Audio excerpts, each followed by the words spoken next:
Hi, നമസ്കാരം. അതെ, നമ്മുടെ ഇത്തവണ അടുക്കള കൃഷി, പച്ചക്കറി കൃഷിയില്ലേ, അടുക്കള കൃഷി എന്ന് പറഞ്ഞില്ലേ, ഞാൻ എനിക്കിതൊരു അടുക്കള കൃഷിയാണ്, വൈഫിൻ്റെ കൃഷിയാണ്. ഞാൻ കാണിച്ചു തരാം കേട്ടോ, ഒരു സെക്കൻഡേ കേട്ടോ.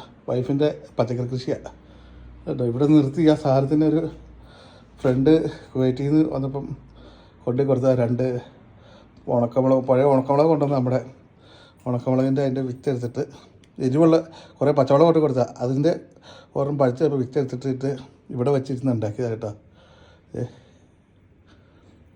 കുറേ പച്ചമുളക് ഉണ്ടായിരുന്നു, കുറേയൊക്കെ പറിച്ചു, കുറേ എന്നാലും ഉണ്ടാക്കി എടുക്കണമെങ്കിൽ ഇപ്പോഴും പൂത്തുകൊണ്ടിരിക്കുക.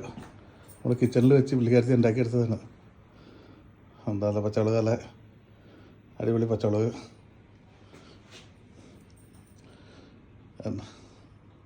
വേണമെങ്കിൽ ചക്ക വെയിലും കാക്കുന്നവർക്ക് അടുക്കളയിൽ ഇവിടെ നിർത്തി കൃഷി ഉണ്ടാക്കിയത്. രണ്ടെണ്ണം ഉണ്ടാക്കി. ഇപ്പം അത് ഉണങ്ങാനിട്ടേക്കണമെന്ന് പറഞ്ഞേക്കണേ.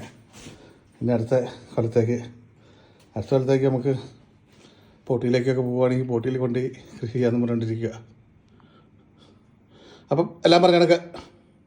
അപ്പേ ജോർജിയക്ക് വരില്ലേ വിൻ്റർ ആഘോഷിക്കാൻ, നാഷണൽ ഹോളിഡേയും അവിടുത്തെ ന്യൂ ഇയർ, ക്രിസ്മസ് ഒക്കെ ആഘോഷിക്കാനായിട്ട് ജോർജിയയിലേക്ക് ഐസ് കളിക്കാനൊക്കെ ആയിട്ട് എത്രയും പെട്ടെന്ന് വാ. വരാത്തൊരു ടിക്കറ്റൊക്കെ ബുക്ക് ചെയ്യുക. ടിക്കറ്റിൻ്റെ പ്രൈസ് കൂടുന്നതിന് മുമ്പ് ടിക്കറ്റ് ബുക്ക് ചെയ്തിട്ട് എത്രയും പെട്ടെന്ന് വാ കേട്ടോ. എന്തെങ്കിലും ഉണ്ടെങ്കിൽ എന്നെ വിളിച്ചാൽ മതി. ജോർജിയയ്ക്കോ അസർബൈജാനോ അർമേനിയയ്ക്കോ, അസർബൈജാനില്ല സോറി, ജോർജിയയും അർമേനിയയും ഉസ്ബെക്കിസ്ഥാനും. പിന്നെ അതുപോലെ പിള്ളേർക്ക് മാർച്ചിലേക്കുള്ള ഇന്ത്യക്ക് അഡ്മിഷന് ആർക്കെങ്കിലും താല്പര്യം ഉണ്ടെങ്കിൽ ഇവിടെ MBBS പഠിക്കാനായിട്ടുള്ള ഇതുണ്ടെങ്കിലും നമ്മുടെ അടിപൊളി നമുക്കറിയാവുന്ന ഏജൻസി ഉണ്ട്, നല്ല പിള്ളേരുണ്ട് ഇവിടെ അഡ്മിഷൻ ചെയ്യണത്. അവർക്ക് അവരെ പരിചയമുണ്ട്. അപ്പം അവരുടെ അഡ്മിഷൻ നമ്മൾ ചെയ്യണമായിരിക്കും. അപ്പോൾ ആർക്കെങ്കിലും അഡ്മിഷൻ്റെ കാര്യങ്ങൾ എന്തെങ്കിലും ഉണ്ടെങ്കിൽ അതും പറഞ്ഞാൽ മതി, അതും നമ്മൾ അറേഞ്ച് ചെയ്യാം കേട്ടോ. അപ്പോൾ എല്ലാം പറഞ്ഞ കണക്ക് വന്നിട്ട് കാണാം.